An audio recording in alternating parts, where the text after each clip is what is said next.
Peggy 16.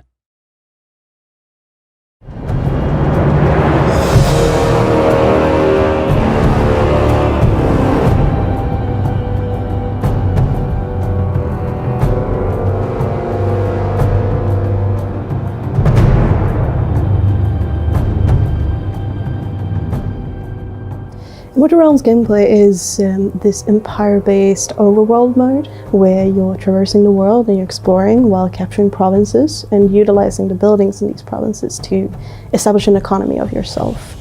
You can recruit units, you can find items and find important things for yourself, find small bosses that you can fight. When you're on the overworld, most of the time you'll be running around and capturing provinces. Capturing a province is like the primary mechanic of actually building your empire. And so in the overworld we have a bunch of different actions you can take with a lord, and it sort of depends on what province you're in. So if you stamp into a new province, you can claim it, and then if it's a city, let's say, you can either choose to feed on the population there to gain some extra blood, or you can choose to upgrade the province to have it like grow faster or have a higher population limit or such. Or if you find a unit recruitment building, you can recruit new units to your armies. And it sort of depends on what building you find. We have a lot of different buildings in the game that just lets you, well, do different things, I guess. You can get new cards, you can get items for your lords, so you can equip them with to make them stronger, you can recruit new units, get more blood income, get an overview of like what's going on in the game. So you'll be running around a lot, claiming provinces, then recruiting new lords, getting new armies, and just like expanding. There are certain provinces that have new upgrades. These upgrades will have a special effect on your army once this army interacts with that province. An example would be that the army, upon ending the turn in that province, would gain an extra action point. Another effect would be that units recruited in that province would get more experience upon recruitment. If you're fighting in the campaign, you'll have one central lord that the game surrounds, and that lord will, depending on battles and how they interact in the game, what kind of provinces they take, or if they manage to buy cool stuff for themselves and so on, they will gain experience. And these experiences are kind of like a tech tree in the old school kind of strategy games, where you'll be able to upgrade your lord or increase your economy and do a variety of things.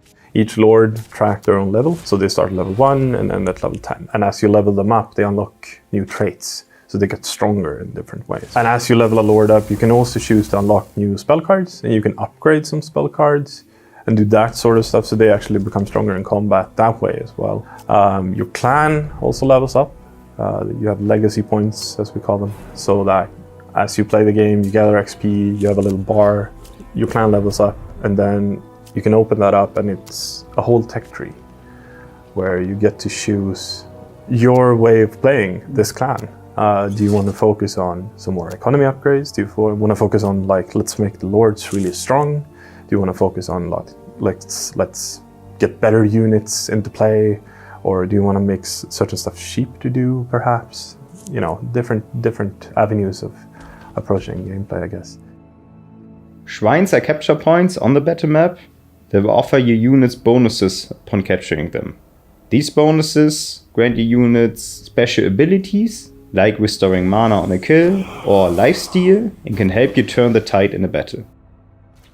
Right, so there is definitely a certain amount of depth in the combat where the player will most of the time have a lord. You could fight with separate units as well, but most of the time you will carry a lord with you into the combat.